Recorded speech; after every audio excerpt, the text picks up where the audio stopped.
Paano na tayo maglulume dyan sa bayan ng Lipa kung persona non grata na ako dyan, mga boss? Kung matatandaan yung mga boss, naglabas ng resolusyon ang Korte Suprema na nagdedeklara na illegal yung ginawang pag-transfer ng PhilHealth funds patungo sa national government. At ang Secretary of Finance, nung nangyari yung kalokohan na yan, walang iba kundi si Secretary Ralph Recto. Kaya binanatan natin yung isang malaking kalokohan na yan, kaysa naman manahimik tayo. Pera ng mga manggagawang pinag-uusapan. Ngayon, yung City Council ng Lipa City, sabi, nakakabastos daw. Hindi daw kagalang-galang. Anong gusto nyo? Walang kibo, walang gawin dyan sa ginawa na illegal na pag-transfer ng PhilHealth funds. Pondo ng mga manggagawa yan, kinakalta sa sahod buwan-buwan, tapos mababalitaan natin, ililipat o kukuhain lang ng national government kaysa ilagak doon sa mga serbisyong pangkalusugan. Mga boss, ngayong araw natanggap na natin yung resolusyon na officially nagdedeklara sa atin bilang persona non grata o unwelcome sa bayan ng Lipa sa Batangas. Sa kopya ng resolution number 501 ng Sangguniang Panglungsod ng Lipa City, Batangas, nakasulat dyan, unanimously approved. Ibig sabihin yung buong Sangguniang Panglungsod ang nagdeklara sa atin bilang unwelcome sa Lipa City. Paano na tayo maglulume dyan sa bayan ng Lipa kung persona non grata na ako dyan, mga boss? Kung matatandaan yung mga boss, naglabas ng resolusyon ang Korte Suprema na nagdedeklara na illegal yung ginawang pag-transfer ng PhilHealth funds patungo sa national government. At ang Secretary of Finance, nung nangyari yung kalokohan na yan, walang iba kundi si Secretary Ralph Recto. Kaya binanatan natin yung isang malaking kalokohan na yan, kaysa naman manahimik tayo. Pera ng mga manggagawang pinag-uusapan. Ngayon, yung City Council ng Lipa City, sabi, nakakabastos daw. Hindi daw kagalang-galang. Anong gusto nyo? Walang kibo, walang gawin dyan sa ginawa na illegal na pag-transfer ng PhilHealth funds. Pondo ng mga manggagawa yan, kinakalta sa sahod buwan-buwan, tapos mababalitaan natin, ililipat o kukuhain lang ng national government kaysa ilagak doon sa mga serbisyong pangkalusugan. At mga boss, ngayong araw natanggap na natin yung resolusyon na officially nagdedeklara sa atin bilang persona non grata o unwelcome sa bayan ng Lipa sa Batangas. Sa kopya ng resolution number 501 ng Sangguniang Panglungsod ng Lipa City, Batangas, nakasulat dyan, unanimously approved. Ibig sabihin yung buong Sangguniang Panglungsod ang nagdeklara sa atin bilang unwelcome sa Lipa City.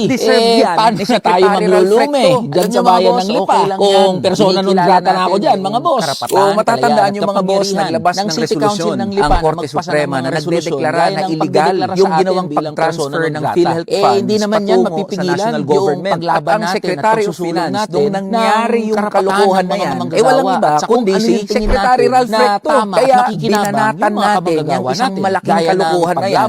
Kaysa naman manahimik tayo. Pera ng mga manggagawang pinag-uusapan. Ngayon, yung City Council ng Lipa City, sabi, nakakabastos daw. Hindi daw kagalang-galang. Anong gusto nyo? Walang kibo, walang gawin dyan sa ginawa na illegal na pag-transfer ng PhilHealth funds. Pondo ng mga manggagawa yan, kinakalta sa sahod buwan-buwan, tapos mababalitaan natin, ililipat o kukuhain lang ng national government kaysa ilagak doon sa mga servisyo natin, sa mga ordinaryong mamamayan ng Lipa. Mga boss, ngayong araw natanggap na natin yung resolusyon na officially nagtuloy sa ating pakikipaglaban para mabuwag na yung walang kwentang provincial rate at iabante, isulong ang karapatan at kapakanan ng bawat manggagawang Batanggenyo at lahat ng mga manggagawa sa buong Pilipinas. Kaya mga boss, laban lang tayo. Napakatindi talaga ng kakapalan ng pagmumukha niya itong mga nandiyan sa Lipa City, mga kabayan. No?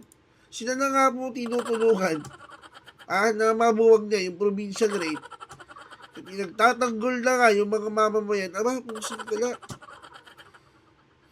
Pinagtatanggol pa. Di ba? Pinagtatanggol pa yung kanilang amo. Palibasa, hawak sila sa leeg ni Darna. Sino po ba si Darna, mga kabayan? Si Darna, yan po yung mahilig sumubo ng bato.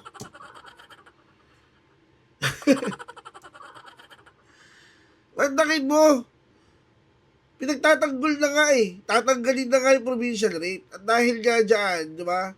Dahil sa mga anomalyang pinaggagawa ni Batman, mga kabayan, syempre, anong gusto po ninyong gawin ng mga congressman? sunod-sunuran na lang sa gobyernong ito. Ha? Buti nga nandyan si Kong Eli, San Fernando, na pinagtatanggol yung kaban ng bayan. Ngayon, itong sanggunian ng lungsod ng Lipa, tinamaan ng mga magagaling, ano bang nakain ninyo? Puro, puro lomi na lang ba ang kinakain ninyo? Di ba? Ano nasa utak ninyo? Pinersona non grata nyo, panibhasa, napagsabihan lang, sinita lang si Recto. Ikaw naman, Madam Vilma Santos, nasa tabang katinuan ka pa, ma'am? Lately, kung ano-ano na po sinasabi po ninyo, ha? Nakaraan, sinabi nyo, nasa taas po kayo. Ha? Bilang isang politiko, pangit po yan. Sabihin mo kayo ay nasa taas at kaming mga simpleng mamamayan ay nasa baba lamang. Pangit po yun. Ngayon, parang napakasangkapan po kayo na na iban o i-persona non grata. Ito mo si Kong Eli. Mali po yata yun, madam. Imbis na pagsabihan po ninyo, yung mga, dyan sa sanggunian dyan, dyan sa lunsod po ninyo na lahat po ng tao ay may karapatang magsalita. Diba? Lahat po ng tao ay may karapatang pumuna, lalo na sa mga politikong inihalal sa ating bansa. Dapat yun po yung pinagtitibay po ninyo. Mali Sa panahon po ngayon, para na rin po kayong gumagaya kay Larissa Ontiveros na pag nasita, magkakaso. Di ba? Ginagawa po ninyo padakot Yan pong kapangyarihan po ninyo dyan Mali po yun, madam. Mali po yun. Ayaw nyo po bang nasisita? Di ba? Ang lumalabas nun pag nasisita mo kayo, yung idol ko po si Luis Manzano, syempre, magulang po niya kayo, ipagtatanggol po niya kayo. Kahit sabihin na natin mali po kayo, ipagtatanggol po kayo ng idol kong si Luis Manzano.